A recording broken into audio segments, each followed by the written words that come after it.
Hello guys, ito nga pala yung aking classroom ngayon. Retrieval ng aming modules. Pero habang wala pang mga parents, samantalahin ko ang sandali. I-discuss ko sa inyo ang Module 3, Part 3 ng inyong General Mathematics. Come on, let's watch!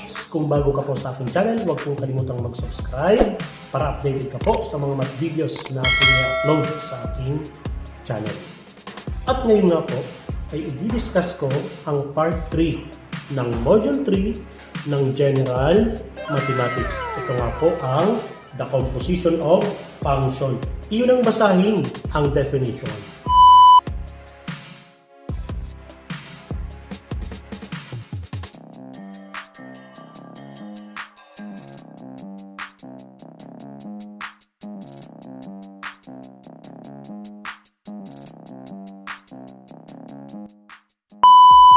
Dito nga ay mag-discuss tayo ng the composition of functions. In other books, madalas din itong tawaging composite functions. Bakit composite functions? Because we have at least two functions given. The first function can be used as second function or vice versa. Like for example of the first problem here. Let f of x equals 2x minus 3 and g of x equals 5x minus 2, find f of g of x. First step is let us define the function f of g of x. So it must be f of g of x equals f g of x. So in this problem, we will solve only for f using g of x function. And just because we are dealing with x, this whole problem is only dealing with f of x. Again, x is b g of x. So therefore, to continue, what is the f of x function is 2x minus 3. And as I said, we will use x as g of x. So this x will be replaced by g of x, which is 5x minus 2. So 2x minus 3, the x is g of x, which is 5x minus 2. In this specific example, we simply solve using the distributive property. 2 times 5x is 10x. 2 times negative 2 is negative 4. And just copy negative 3. No more parentheses. Simply combine like terms. Out of these three terms, only negative 4 and negative 3 are like terms. And just because the like terms, negative 4 and negative 3 are on the same sign, so what we will do is copy 10x and add. If we will add 7, common sign is negative.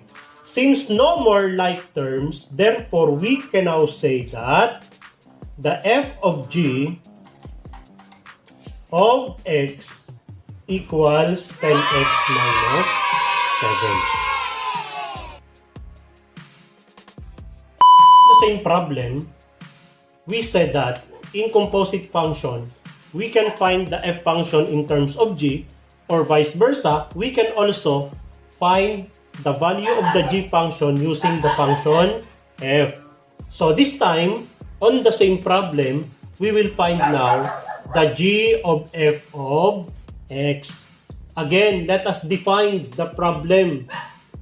G of f of x equals g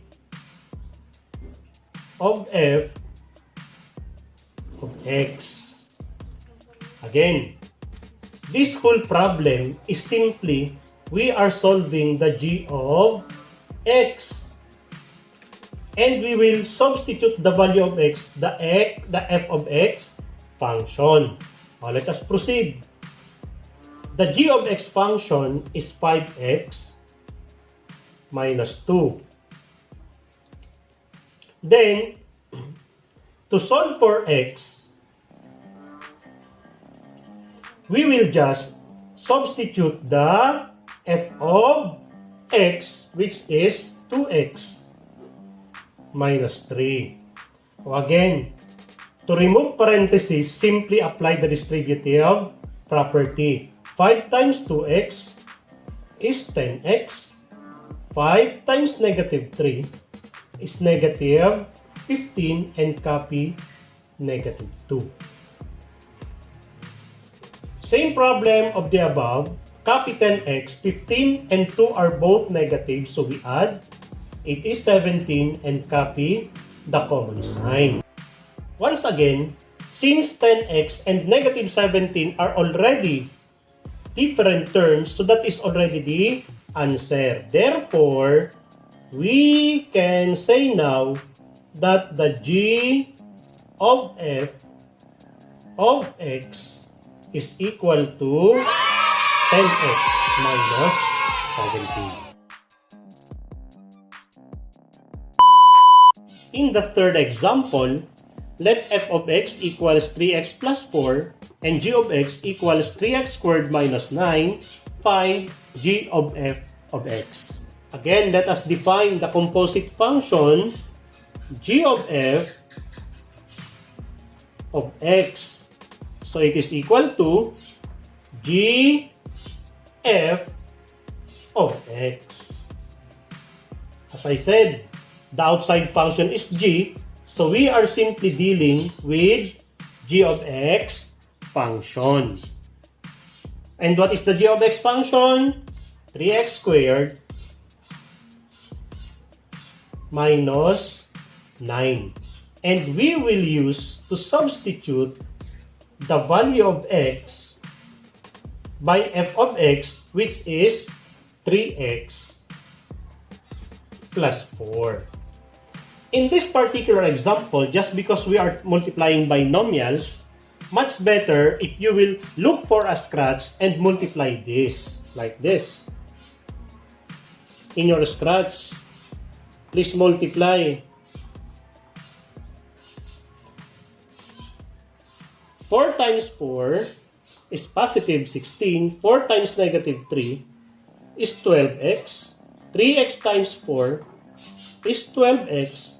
3x times 3x is 9x squared. Bring down 16. 12x plus 12x is 24x. Bring down 9x squared. Therefore, we say that